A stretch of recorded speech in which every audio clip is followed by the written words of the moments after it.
청년과 노인을 잘 구분해 주는 글이 있어서 제가 소개해 드리는데요. 여러분 한번 잘 들어보시고 나는 청년인지 아니면 애늙은인지 한번 판단해 보시기를 바랍니다. 사람들을 잘 믿으면 청년이고요. 믿지 않으면 노인입니다. 인생을 즐길 줄 알면 청년이고요. 모든 것을 포기했다면 노인입니다. 새로운 아이디어를 찾고 있다면 청년이고요. 그리고 과거의 전통과 방법에만 의지하고 있다면 노인입니다. 아름다워지고자 노력하고 있다면 청년이고요. 옛날엔 예뻤는데 하면서 과거만을 생각하고 있으면 노인입니다. 친교와 즐거움을 찾고 있으면 청년이고 고독에서 헤어나지 못하고 있으면 노인입니다. 행복을 갈구하고 있으면 청년이고요. 회상만 하고 있다면 노인입니다. 꿈을 가지고 있으면 청년이고요. 꿈을 포기하고 오늘만을 바라보고 있다면 노인입니다. 여러분은 청년의 삶을 살고 계십니까? 아니면 노인의 삶을 살고 계십니까? 신체적인 나이가 젊어도 꿈도 없고 소망도 없고 행복에 대한 갈망도 없고 즐거움도 없고 과거에만 매여 있다면 우린 이런 사람을 애늙은이라고 하는 거예요. 반면에 갈렙처럼 85세의 나이임에도 불구하고 이 산지를 내게 주소서라고 하는 이 비전과 열정을 가지고 있다면 젊은이이고 청년이라는 것입니다. 저는 60이 되고 70이 되어도 계속 꿈과 비전에 대해서 말씀하고 싶고 그런 것이 설레어지고 가슴 뛰는 일이 되었으면 좋겠습니다. 그래서 제 묘비명에 추가했어요. 추가했습니다. 카피하지 마세요. 내 묘비명에 뭐 쓴다고 그랬죠? 뭐라고요? 세상을 감당 못한 자라고요? 아니 그거 말고 세상이 감당 못하는 자. 세상이 감당 못하는 자, 청년으로 살다 청년으로 가다. 이렇게 여기까지. 세상이 감당 못하는 자, 청년으로 살다 청년으로 가다. 누가 와 그랬어? 준육 집사님이 누구예요? 최인성 집사님. 제 거 쓰셔도 돼요. 저작권 드리겠습니다. 집사님만 쓰세요. 집사님만. 아시겠죠? 오늘 본문은요, 우리에게 아주 중요한 말씀을 하고 있는데, 너는 청년의 때에 너의 창조주를 기억하라 라고 말씀을 하고 있어요. 여기서 말하는 청년의 때라는 나이의 그 시간, 생애 주기에 의한 기간을 의미하는 게 아닙니다. 여러분, 1절과 2절을 우리가 조금 전에 읽었지만, 문맥상으로 보면, 인생의 활력이 있고 가능성이 열려있는 시기와 때가 바로 청년의 때라는 것을 의미하고요. 또 생애 주기로 보면 삶의 쇠퇴하기 전, 인생의 황혼이 오기 전의 시기를 의미하고 있고요.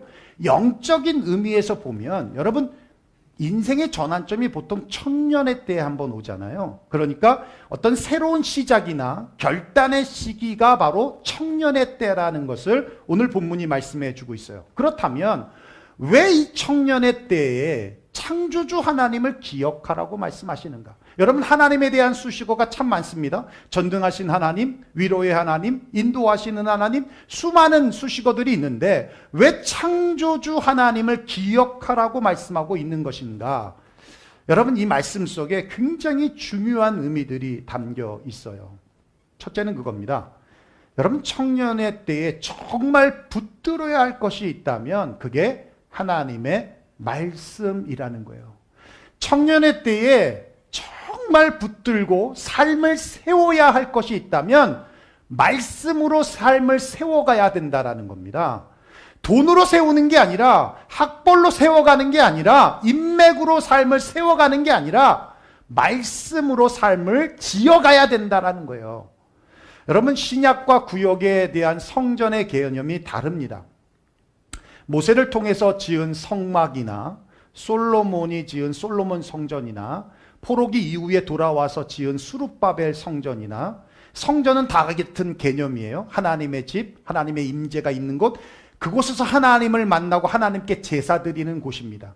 여러분, 시내산에서 성막 설계도 면을 다 받아서 그래서 모세와 이스라엘 백성들이 하나님의 말씀대로 그 성막을 지었어요. 우리 성경 볼까요? 출애굽기 40장입니다. 한번 읽어볼까요? 시작. 모세가 그같이 행하되 곧 여호와께서 자기에게 명령하신 대로 다 행하였더라. 예, 명령하신 대로, 말씀하신 대로 그대로 지어진 겁니다. 솔로몬 성전도 다르지 않아요? 솔로몬 성전도 하나님께서 다윗에게 설계도를 주셨어요. 그리고 그 아들 솔로몬이 그대로 지었습니다. 역대상 28장에 한번 읽어볼까요? 시작. 다윗이 이르되 여호와의 손이 내게 임하여 이 모든 일의 설계를 그려 나에게 알려주셨느니라. 예, 그러니까 내 의미대로 짓지 않았어요. 내 편의대로 짓지 않았어요. 예, 뭐 물질이 많아서 더 크게 짓고 물질이 없어서 적게 짓고 이러지 않았어요. 주신 대로 그대로 지었다라는 얘기입니다. 그런데요, 신약 시대에서는 더 이상 건물로 지어진 성전이 필요하지 않았어요. 왜? 말씀이신 예수님의 육체가 성전이었기 때문에. 그래서 예수님이 그렇게 말해요. 성전을 헐어버려라. 내가 3일 만에 다시 지을 것이다. 그러자 유대인들을 비롯한 종교 지도자들이 이 또라이 아니야? 라고 하면서 죄목을 하나 더 추가했어요. 성전 모독죄였습니다. 그런데 예수님께서 하신 말씀의 의미는 성전 되신 예수님께서 십자가에 죽으시고 3일 만에 다시 부활하실 것에 대한 예언의 말씀이었던 것인데, 영적인 소경들이 그 얘기를 듣고는 성전을 모독한다라고 하는 언사로만 들렸다라는 것입니다. 예수님께서 부활하시고 승천하신 후에 약속하신 성령님을 우리에게 보내주셔서 우리 안에 성령님이 내주하시면서 이제 우리가 성전이 되었어요. 고린도전서 3장 16절인데 한번 읽어볼까요? 시작. 너희는 너희가 하나님의 성전인 것과 하나님의 성령이 너희 안에 계시는 것을 알지 못하느냐. 예, 너희가 하나님의 성전이다. 하나님이 우리 안에 계시기 때문에, 우리가 하나님을 품고 있기 때문에 우리가 성전이라는 겁니다. 우리가 성전이다. 그렇다면 여러분, 어떻게 지어져야 되겠습니까? 어떻게 만들어져야 되겠습니까? 하나님의 말씀대로 지어지고 만들어져야 된다는 거예요. 여러분, 세상이 무엇으로 창조가 됐죠? 말씀으로. 저도 말씀으로, 여러분도 말씀으로. 그렇다면 우리의 인생은 뭐로 지어져야 된다고요? 말씀으로. 우리의 인생은 말씀으로 지어져야 된다는 겁니다. 여러분, 이스라엘 백성들이 애굽에서 나와서 광야에서 40년을 살았어요. 그들이 엄청 원망하고 불평했는데 그 원망과 불평이 뭔지 아십니까?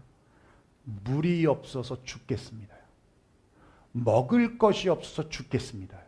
근데 놀라운 게 뭔지 아십니까? 물 없어서 죽은 사람이 한 사람도 없어요. 먹을 것이 없어서 죽었다고 기록되어 있는 성경에 어디에도 없어요.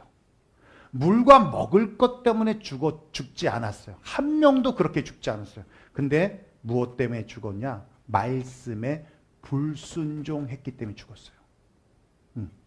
그래서 성경이 이렇게 말해요. 40년 동안 내 의복이 해지지 아니하였고 내 발이 부르트지 않았다고 했어요. 네.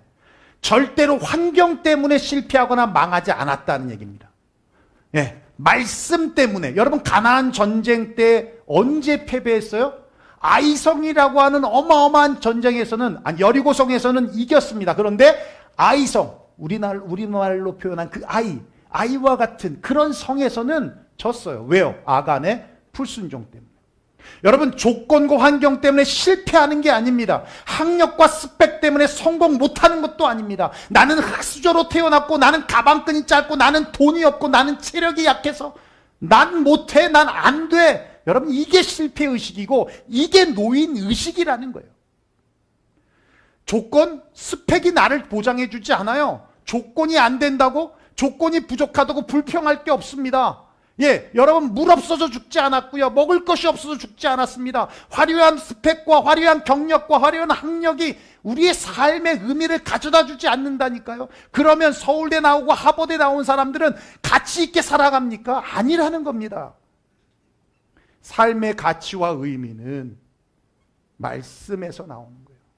말씀대로 우리의 삶이 지어질 때, 말씀대로 우리의 삶이 세워질 때 거기에 삶의 의미와 가치를 우린 찾을 수 있다는 겁니다. 청년의 때, 모든 가능성이 열려 있을 때, 인생의 황혼이 오기 전 때, 새로운 시작이나 결단을 할 때인 이 청년의 때에 정말 붙잡아야 할 것이 있다면 말씀이에요. 말씀으로 내 삶을 세워가는 겁니다. 말씀으로 내 삶을 채워가는 것입니다. 그래야 무엇을 해도 의미를 찾고 가치를 찾고 내 근원의 뿌리를 찾아갈 수 있기 때문이라는 거예요. 여러분, 말씀을 붙잡는다는 것, 말씀으로 채워진다는 것, 말씀으로 세운다는 것은 말씀을 읽고 듣고 깨닫고 순종을 통해 삶에 적용하고 화려한 학력과 스펙과 경력이 없어도 말씀 붙들고 살면 그 사람은 명품 인생을 살게 되는 겁니다. 여러분 믿습니까? 네. 말씀이 바로 우리의 삶을 명품스럽게 만든다는 거예요. 둘째, 우리 청년의 때의 창조주를 기억해야 되는 이유는요, 우리의 재능을 누구보다 만드신 그분이 잘 알기 때문입니다. 하나님께서 우리를 창조하실 때 그분의 형상대로 우리를 창조하셨다 그랬어요. 그리고 각 사람에게 하나님께서 지으신 목적이 있으세요. 그 목적대로 또한 달란트와 은사와 재능을 주셨어요. 그래서 우리 모두에게는 단 한 명의 예외가 없습니다. 특별함이 있어요. 특별함이 있어요. 그런데 많은 사람들은 자신의 특별함, 자신이 가지고 있는 이 포텐, 잠재 능력이 있다는 것을 인정하지 않습니다. 그러니 발견할 수도 없다라는 것이죠. 우리 안에 특별함이 나타나려면 세 가지가 있어야 됩니다. 첫째는 뭐냐? 나를 특별한 존재로 인정해 주는 거예요. 내가 특별한 존재라는 걸 스스로도 인정해야 된다는 겁니다. 하버드 대학의 동물학자로 유명한 로버트 로젠탈 박사가 있는데요. 이분이 한 번은 들쥐 생태를 연구하기 위해서 들쥐 200마리를 잡아다가 연구실에서 키웠어요. 그러다가 3개월간 긴 휴가를 떠나게 됐는데 떠날 때 200마리 중에 50마리만 머리에 흰색 페인트를 칠하고 떠난 거예요. 그리고 이제 실험실, 연구실을 담당하고 있는 다른 직원들에게 부탁하고 떠났습니다. 그리고는 담당자가 이제 박사님이 떠났으니까 이제 사육사들이 들쥐들을 보면서 왜 50마리는 흰색 페인트가 칠해져 있지? 궁금한 거예요. 그런 얘기를 안 하고 갔으니까. 왜 구분해 놓았을까? 여러 가지 축축들이 난무했어요. 아마도 다른 쥐보다 건강한 쥐일 거야. 아무래도 다른 쥐보다 그래도 영리한 쥐일 거야. 뭔가 특별함이 있을 거야 라고 생각하고 그러고 했다는 겁니다. 3개월 후에 로젠탈 박사가 돌아왔어요. 그리고 봤더니 똑같은 200마리 쥐가 시작은 똑같았는데 흰색 페인트가 칠해져 있는 들쥐는 다른 들쥐들보다 더 발육이 좋고 훈련이 잘 돼 있더라는 거예요. 그래서 무슨 일이 있었냐, 뭐 특별하게 주사를 기입했냐, 아니면 무슨 일이 있었냐라고 물어봤더니 아니다, 우리는 다른 것과 다르지 않았다. 단지 흰색 페인트가 칠해져 있어서 더 관심을 두고 특별하게 했을 뿐이다. 다른 것도 하지 않고 그냥 더 관심을 줬을 뿐이다. 그러면서 이분이 깨달은 게 뭐였냐면 상대방을 특별한 존재로 인정해주고 존중해주는 것만으로도 이 평범함을 특별함으로 바꿀 수 있구나라는 걸 깨닫게 되었어요. 그래서 나온 게 심리학 개념에서 나온 게 피그말리온 효과라는 겁니다. 네. 기대가 현실이 된다. 다른 사람이 나에게 갖는 긍정적인 기대가 내 행동의 변화를 일으키는 현상으로 나타나더라는 거예요. 그러니까 여러분 스스로 비난하거나 자책하지 마십시오. 네. 여러분 스스로 비난하거나 자책하지 마십시오. 또 여러분의 자녀들에게 아유 그래서 너는 안 돼. 어떡하냐. 너가 그러면 그렇지. 이렇게도 말하지 마십시오. 정말 그러면 그런 인생을 사는 거예요. 여러분 그래도 다른 사람이 뭐라 해도 부모는 기대해야죠. 안 그래요? 여러분의 부모는 자녀를 기대해야죠. 네. 다른 사람이 다 욕해도 네. 다른 사람이 다 목사를 욕해도 여러분은 나를 기대해야지. 제가 여러분을 기대하는 것처럼 네? 기대해야 되는 거예요. 네. 그러면 기대가 행동을 바꾼다. 현상으로 바꾼다. 예. 예. 우리 성경 한번 볼까요? 시편 139편입니다. 한번 읽어볼게요. 시작. 주께서 내 내장을 지으시며 나의 모태에서 나를 만드셨나이다. 주께 감사하옴은 나를 지으심이 심히 기묘하심이라. 야, 나를 지으심이 심히 기묘하죠. 이게 시편 기자만이 아니라 우리 모두에게 해당이 됩니다. 주님도 인정하는 우리입니다. 그러니 특별한 존재로 인정하십시오. 그래야 우리는 특별함이 우리 안에 나타날 수 있습니다. 두 번째는 그거예요. 만납의 복이 있어야 한다는 거예요. 알렉산더 대왕에 대한 많은 예화가 있는데, 많은 일화들이 있는데, 이런 일화가 있어요. 이웃나라 왕으로부터 사냥개 2마리를 선물을 받았습니다. 사냥개를 데리고 나가서 이제 산책을 하는데 눈앞에 토끼가 보여요. 아른아른거립니다. 그럼 당연히 으르렁거리면서 그 토끼를 잡아야 되잖아요. 그런데 아무런 반응이 없는 거예요, 사냥개들이. 그래서 환경이 낯설어서 또 밖에서 그런가 보다. 그리고는 또 갔는데 또 앞에서 토끼들이 왔다 갔다 하는데 아무런 반응이 없어요. 야성적 충동을 일으키지 않더라는 겁니다. 그래서 알렉산더 대왕이 에이 쓸데없다 갖다 버려라 그러고 죽여버렸어요. 그리고 나중에 알고 보니까 그 사냥개는 사자나 호랑이를 잡도록 훈련받았지 토끼를 잡도록 훈련받지 않았다는 겁니다. 안타깝게도 사냥개는 사냥 능력이 없었던 것이 아니라 그 능력을 발휘할 수 있는 무대가 없었다는 얘기였어요. 여러분, 빌 게이츠에게 컴퓨터가 없었다면 지금 빌 게이츠가 나왔을까요? 여러분, 모차르트에게 피아노가 없었다면 지금 우리가 아는 모차르트가 될 수 있었을까요? 헬렌 켈러에게 설리반 선생님을 만나지 못했다면 우리가 알고 있는 헬렌 켈러는 없을 수도 있습니다. 건축의 신이라고 불리우는 가우디에게 구엘이라고 하는 재력가를 만나지 못했다면 지금 가우디는 역사적인 인물로 드러나 있지 않았을 것입니다. 바울이 예수님을 못 만났다면 우리는 바울이 쓴 서신을 볼 수 없었을 것입니다. 그들 속에 있는 특별한 능력이 만남을 통해서 드러나게 됐다는 거예요. 사람이든 책을 통함이든 어떤 사물을 통함이든 무엇이든 간에 여러분, 혼자 되는 것은 아무것도 없습니다. 혼자 되는 건 아무것도 없어요. 관계와 만남에서 발전되고 성장되어지고 연결되어지는 겁니다. 그래서 여러분, 관계와 만남을 정말 귀하게 여기십시오. 우리가 어떻게, 어떤 작용으로, 어떤 관계로 만날지 모르는 거예요. 영향을 줄지 모르는 겁니다. 그래서 시편 16편에 이렇게 말씀하거든요. 내가 여호와께 아뢰되 주는 나의 주님이시오 주밖에는 나의 복이 없다 하였나이다.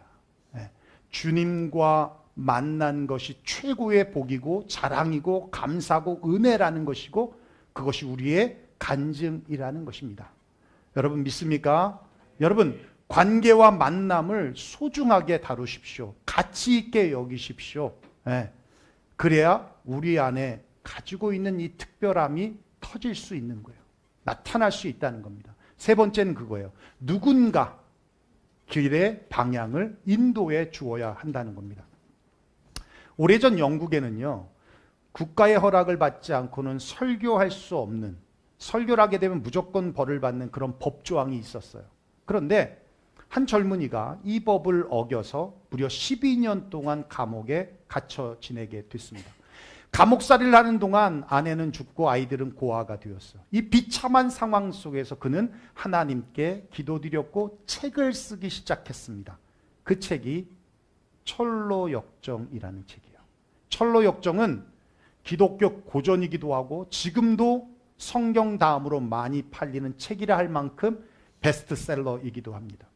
하나님께서 주신 재능을 살릴 수 있는 방향으로 이끌어 주셔야 한다는 겁니다. 그래서 잠언서 16장 9절에 말씀하고 있습니다. 우리 한번 읽어볼까요? 시작. 사람이 마음으로 자기의 길을 계획할지라도 그의 걸음을 인도하시는 이는 여호와시니. 여러분 믿습니까?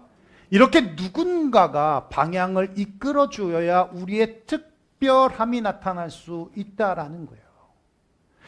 여러분은 인정하지 않을 수도 있고 여러분은 다 그냥 그러려니 내가 잘해서라고 생각할 수도 있지만 여러분, 우리 교회 젊은이들 또 연세 드신 분들도 그렇지만 다 전문직에 갖고 계신 분들이 많이 계시잖아요. 예. 여러분, 제가 그런 삶을 살았기 때문에 제가 그렇게 강조하고 얘기한 영향도 있는 겁니다. 아니야? 착각이에요? 여러분, 제가 누누이 얘기하잖아요. 예, 누누이 얘기하잖아요. 미국에서는 전문직을 가져야 한다. 전문직을 가져야 한다. 저도 고등학교 때 하나님의 은혜 받고 하나님의 콜링을 받고 지금까지 살면서 가장 복된 것 중에 하나라고 생각하는 게 갈 길이 정해져 있다는 거였어요. 그게 난 너무 행복해요. 예. 그래서 저는 대학교 1학년 때부터 내가 앞으로 어떻게 살지가 하물며 미국에 유학으로 오는 것까지도 다 계획돼 있었고 그 길대로 살았어요. 그게 얼마나 행복한 건지 몰라요. 예. 여러분, 누군가가 방향을 이끌어 줄 수 있다면 그 방향 속에서 우리의 특별함을 나타낼 수 있다라는 겁니다. 여러분, 그렇습니다.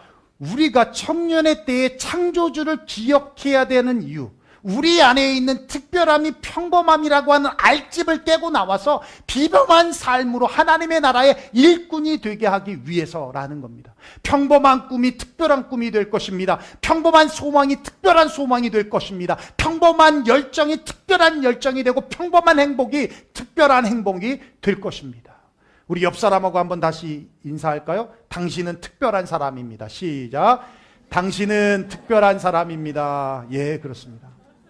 네, 마지막 세 번째, 청년의 때의 창조주를 기억해야 되는 이유는요, 창조주 하나님이 바로 마지막 평가자이기도 하기 때문에 그렇습니다. 우린 누구나 죽음이라는 걸 맛보게 될 것이고 마지막 우리를 평가하시는 분은 하나님이시라는 것이죠.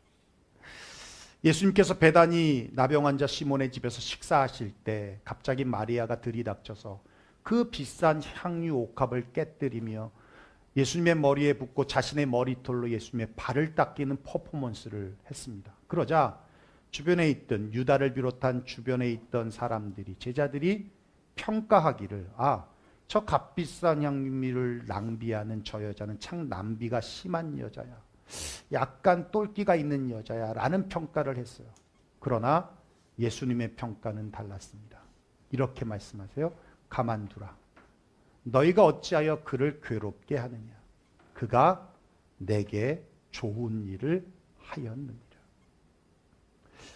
사람 눈치 보면 절대 향유를 부을 수 없습니다. 오히려 예수님이 혼자 있을 때가 언젠가를 생각해서 아마 조용히 나와 그 퍼포먼스를 했었을 거예요. 그러나 사람의 평가보다 하나님의 평가가 더 중요했기에. 마태복음 6장 1절입니다. 우리 한번 읽어볼까요? 시작. 사람에게 보이려고 그들 앞에서 너의 일을 행하지 않도록 주의하라. 그리하지 아니하면 하늘에 계신 너희 아버지께 상을 받지 못하느니라. 사람에게 보이려고 하지 말라는 거예요. 사람에게 보이려고 하는 모든 행위는 하나님 앞에 카운트가 안 된다.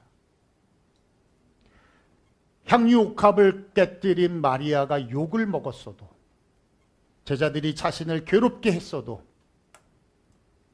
하나님 앞에서 한 것이기에 하나님이 평가하신 것이다. 복음이 전파되는 곳에 이 여인이 행한 일도 같이 전파될 것이라고 하는 그 어떤 것과 비교될 수 없는 놀라운 축복을 그 여인에게 해주셨다는 겁니다. 사람 눈치 볼 것도 없고요. 사람 의식해서 볼 때 하고 안 볼 때 안 할 것도 없습니다. 하나님 앞에서 하면 돼요. 2차 세계대전 때 미국에서 낙하산을 만드는 사람들이 있었는데, 당시 낙하산을 만드는 기술이 참 낙후되어 있어요. 그 당시 벌써 1940년대니까. 그래서 20개 중에 하나가 불량품이 나오는 거예요. 근데 이 치명적이죠. 낙하산 메고 뛰었는데 낙하산이 안 펼쳐지면 죽는 거예요. 그 낙하산을 누가 써요? 공수부대원들이 쓸 거 아닙니까? 그러면 20명 중에 1명은 죽는다는 얘기예요. 그죠? 이게 되게 위험한 겁니다. 고심하던 끝에 군 관계자가 좋은 아이디어가 떠올랐어요. 낙하산을 제작하는 사람들에게 네가 만든 거 네가 갖고 한번 띄워봐. 네가 만든 거 네가 갖고 띄워봐. 이랬더니 그 다음부터 불량품이 나오지 않더라는 거예요. 20명 중에 20개 중에 하나가 될 수 있잖아요. 예. 자신이 쓰는 것이 아니라고 막 만들어서도 안 되는 거라는 겁니다. 나를 위해 만들든 남을 위해 만들든 사람이 보든 사람이 보지 않든 하나님 앞에서 성실하고 진실하게 해야 되는 거예요. 사람이 보는 데서 기도하는 게 아니라 사람이 보든 보지 않든 하나님 앞에서 우리는 기도하는 겁니다. 회사에서 함께 일하는 사람들을 지칭하는 말 중에 이전에는 종업원이라는 말을 참 많이 썼어요. 종업원. 예. 근데 요즘엔 종업원이라는 단어 안 써요. 구성원, 어소시에이트 혹은 동역자, 코워커라는 단어를 더 많이 쓴다고 해요. 여러분, 종업원은 시키는 대로 일하는 사람입니다. 구성원, 동역자는 스스로 알아서 일하는 사람들이에요. 종업원처럼 시키는 대로 일하는 사람은 10년이 지나도 그냥 여전히 자리 걱정하고 있어요. 네. 그런데 구성원으로 또 동역자로 주인의식을 갖고 일하는 사람은 그 분야에서 장인, 마스터가 된다라는 겁니다. 사람에게 선한 영향력을 미치는 존재가 된다라는 겁니다. 여러분, 전도서는 12장으로 구성되어 있고 오늘 우리는 마지막 장 1절, 2절을 읽었습니다. 그리고 마지막 절이 14절인데 14절에 뭐라고 기록되어 있는지 아십니까? 한번 읽어볼까요? 시작. 하나님은 모든 행위와 모든 은밀한 일을 선악간에 심판하시리라. 최종 심판자는 하나님이라는 것으로 마지막을 맺고 있어요. 전도서를 지혜서라고 하는데 삶의 지혜가 무엇이겠습니까? 마지막에 심판하실 주님 앞에 살아가는 것이 지혜라는 거예요. 그게 지혜라는 겁니다. 여러분, 하나님의 평가가 진짜지 사람의 평가가 진짜가 아니라는 겁니다. 그러니 여러분, 하나님 앞에서 사십시오. 사람의 눈치 보거나 사람을 의식하거나 비교하지 마십시오. 거북이는 느려도 행복합니다. 옆에 토끼 뛰는 거 보고 왜 나는 느리게 갑니까? 하지 않아요. 느릴 수 있어요. 더딜 수 있습니다. 옆 사람이 좀 더 빠르다고? 옆 사람이 먼저 갔다고? 옆 사람이 더 많은 것을 얻었다고? 가졌다고? 비교하지 마십시오. 비교하지 마십시오.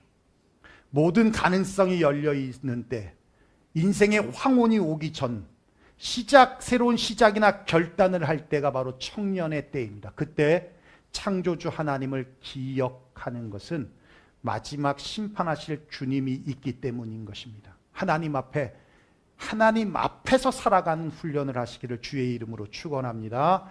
여러분, 청년의 때의 창조주를 기억하라고 오늘 말씀은 우리에게 증거해 주고 있어요. 그때 정말 붙들어야 할 것이 하나님의 말씀이기 때문에 그렇습니다. 우리의 삶을 세우고 채워야 할 것이 바로 하나님의 말씀이기 때문입니다. 우리 안에 포텐을 터뜨려 주실 유일할 분이 바로 하나님이시기 때문입니다.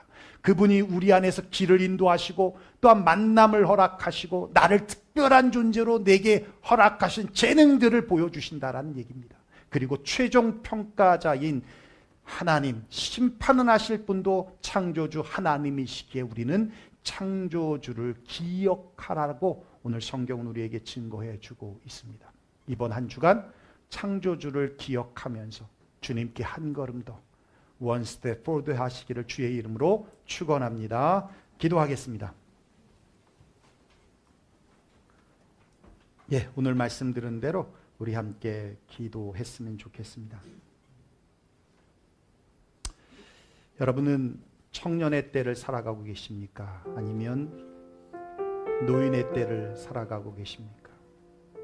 저는 우리 교회를 이야기할 때, 밖에서 이야기할 때 참 우리 교회 청년들이 참 많은데 연세 드신 분도 오시면 청년으로 회춘하는 교회라고. 없는 얘기하는 게 아니라 정말 그런 교회입니다. 연세 드신 분도 생각이 젊어지세요. 과거에 매이지 않고 현실에만 급급하지 않고 함께 꿈을 나누는 공동체, 함께 비전을 나눌 수 있는 공동체라면 청년입니다. 청년 공동체입니다. 그렇다면 이곳에 있는 단 한 분의 예외도 없이 우린 창조주 하나님을 기억해야 합니다. 그리고 그분의 말씀을 붙들고 우리의 삶을 세워가야 할 것이며 채워가야 할 것이며 또 결단과 시작이 필요할 때 그 말씀에서 시작되어지고 결단되어야 할 것입니다. 우리 안에 있는 그 특별함이 그분으로 인하여 그 포텐이 터질 수 있다는 것을 우리는 믿고 그것을 인정하고 그분이 인도하시고 또 만남의 복을 이어주시는 것을 우린 소중하고 귀하게 여겨야 할 것입니다.